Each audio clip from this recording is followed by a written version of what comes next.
So in honor of Valentine's Day, which was sometime this month, I just wanted to talk a little bit about how my partner and I handle money, just to give you an example of one way that it could be done.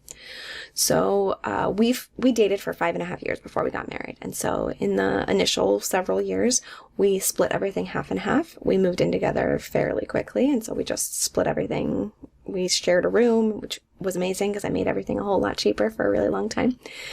And so we split everything evenly. At some point, we did open a shared checking account and we each transferred however much we needed to cover all of our bills for the month. I think towards the end, it was around $900 a month that we each transferred in. And so that $1,800 a month paid for all of our shared things, our housing and our utilities and food and anything like that. When we decided to get engaged, I paid for half of the ring. I actually picked out the ring and ordered the ring myself with his permission, and I paid for half of it. We did not get wedding rings, so I just have one engagement ring.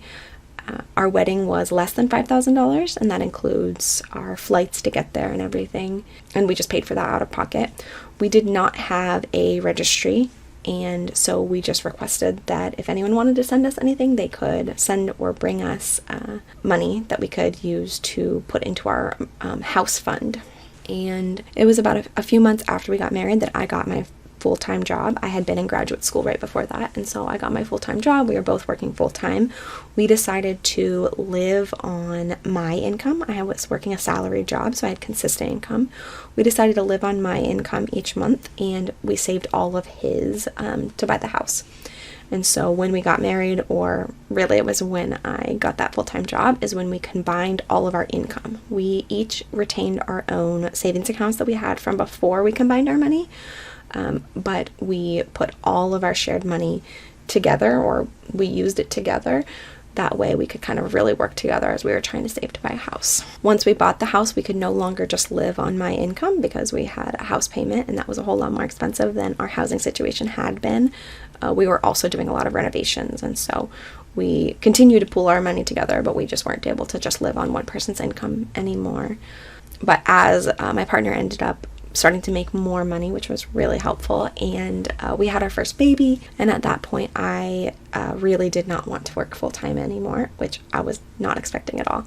And so I ended up starting to work less, and luckily we had been fairly frugal in the first place, and so that worked out okay. And we actually ended up primarily putting my money into, that was what we used for investing in retirement and things like that, as well as to pay for childcare. So now we have, shared checkings and savings, and we each contribute our shared money to the IRAs, and I'm the only one that has access to a work-related retirement account, and so we contribute through my paycheck to my 403b. We also have a shared taxable brokerage account, and we are working towards all of our shared goals. And so one of them is retiring by 50 or 55, kind of depending how things go. We know that we need to invest at least $2,000 a month to make that happen, so we're doing that. If we can get it up higher at some point, we will. Right now we have 2 children in childcare. That's a lot of money. And then another thing that I know a lot of people like to do are money dates, and I think that that's a great idea. We do not personally do money dates because we're just pretty open about money, and we're talking about it fairly frequently, and so we don't need to set a specific time ahead of time to talk about money. And I'm kind of the one that manages most of the things, and I don't each month look at anything really closely, and so there's no need to kind of go over a monthly budget or anything like that.